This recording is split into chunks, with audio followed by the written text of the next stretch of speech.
Assalamualaikum warahmatullahi wabarakatuh. Modul PDPR Seni Visual unit yang ke-21 masih di dalam bab yang kedua, iaitu bentuk karya seni visual.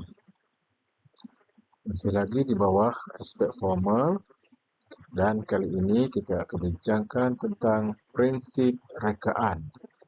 Dan hari ini prinsip rekaan yang pertama ialah keseimbangan. Okay, kalau sebelum ini kita belajar tentang unsur seni, hari ini kita berpindah ke segmen yang baru, iaitu tentang prinsip rekaan.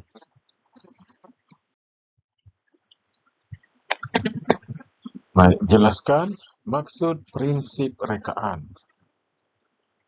Prinsip rekaan ialah satu proses pengorganisasian unsur-unsur seni bagi mewujudkan harmoni dan kepelbagaian dalam karya dan perekaan seni. Jadi, prinsip rekaan ialah bagaimana kita mengolah unsur-unsur seni yang kita telah pelajari sebelum ini. Yang mana satu unsur seni? Yang ada 5 tu kita dah belajar. Garisan, jalinan, rupa, nilai, warna. Prinsip rekaan pula ialah bagaimana prinsip yang kita gunakan untuk mengolah unsur-unsur seni tadi. Dan ada beberapa prinsip.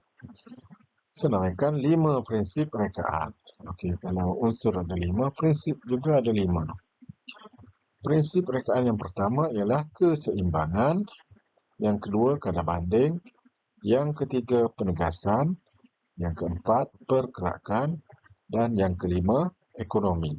Ini yang terdapat dalam silibus kita. Tapi cikgu rasa perlu ditambah lagi 4 prinsip, iaitu harmoni, kepelbagaian, kesatuan dan ruang. Prinsip-prinsip ini ditambah berdasarkan rujukan dari buku-buku teori seni visual yang terkini. Namun, untuk hari ini kita akan bincangkan tentang prinsip keseimbangan dahulu. Baiklah, jelaskan maksud imbangan dalam karya seni. Imbangan ialah keadaan yang seimbang, sama ada secara simetri atau tidak simetri.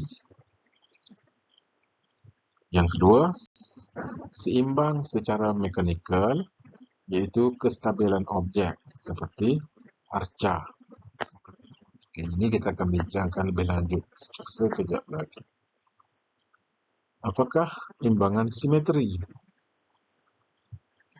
Imbangan simetri ialah seimbang secara berpaksi, menghasilkan imej cerminan apabila dibelah pada paksinya. Contoh, wow, ukiran kayu, kapal terbang. Nanti kita lihat contoh sekejap lagi. Sekarang mari kita lihat contoh imbangan simetri dalam karya dan perekaan seni. Ini adalah sebuah contoh cartan yang menggunakan prinsip imbangan. Seperti yang kita sebutkan tadi, imbangan simetri bermaksud imej cerminan akan terhasil apabila karya ini dibelah dua pada satu paksi di tengah-tengah.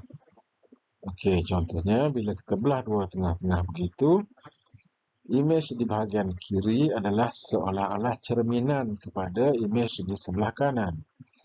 Jadi ini disebut sebagai imbangan simetri dalam karya, seimbang secara simetri. Biasanya kalau imej craft tradisional seperti wang bulan, ukiran kayu, itu kebanyakannya semuanya menggunakan prinsip imbangan simetri. Selain daripada karya seni, terdapat juga dalam perekaan seni visual. Contohnya dalam reka bentuk logo. Ini logo apa ni? Semua pelajar tahu rasanya apa logo ini.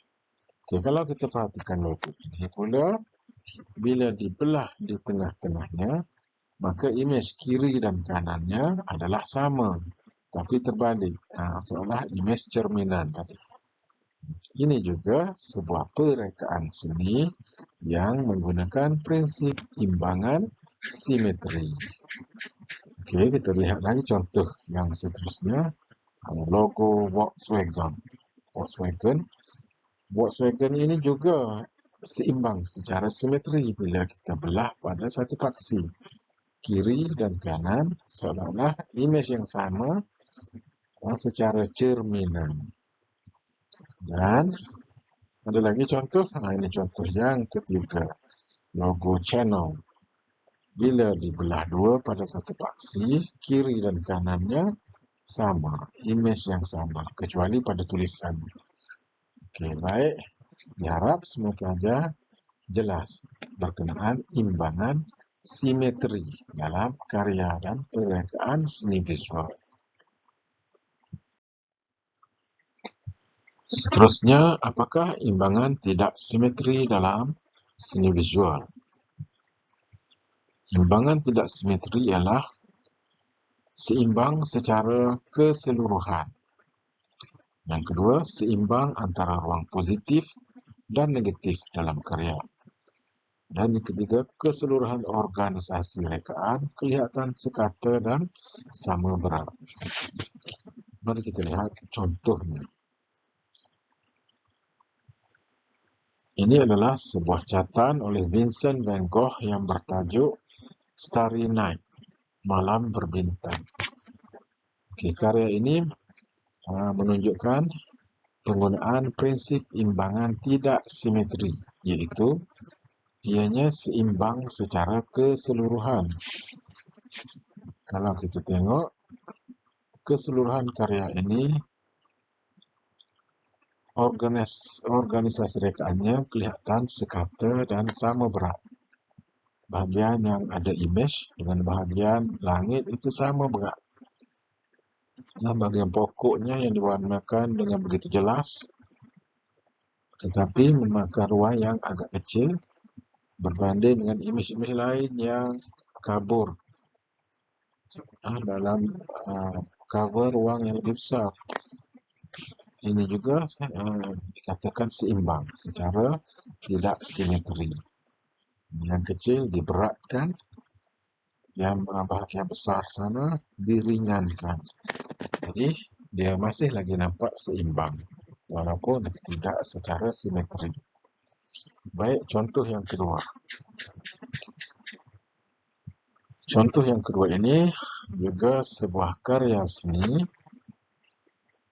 yang menggambarkan, kita tengok yang nombor 2 itu, seimbang antara ruang positif dan negatif dalam karya. Kalau ruang positifnya yang berwarna hitam, negatifnya putih. Okay, hitam dan putih itu walaupun tidak dibelah dua dengan sama banyak seperti yang simetri tadi, walaupun kedudukannya agak berterabur dan tidak sekata, tetapi keseluruhannya masih seimbang, sama berat di antara bahagian positif dengan negatif. Ini juga seimbang, dan imbangan ini adalah imbangan tidak simetri. Okey, mari kita tengok contoh seterusnya yang ketiga, sebuah arca. Ini juga seimbang.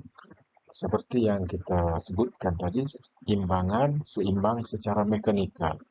Mekanikal bermaksud dari segi engineeringnya, di mana karya arca ini tetap teguh dan tidak mudah jatuh. Kalau jatuh, dia akan membahayakan audiens sebab saiznya besar. Jadi, pengkarya perlu membuat perkiraan secara mekanikal atau secara engineering supaya karya ini tetap seimbang dan tidak mudah jatuh, tidak mudah roboh. Selain itu, ini juga imbangan simetri kalau kita belah pada satu paksinya. Cuma bila arca begini, dia lebih kepada imbangan secara mekanikal. Jadi, semoga semua pelajar dapat faham dengan jelas isi pembelajaran hari ini, iaitu tentang prinsip rekaan Dan prinsip rekaan yang pertama yang kita bincangkan pada hari ini adalah prinsip imbangan. Itu ada imbangan simetri dan ada imbangan tidak simetri.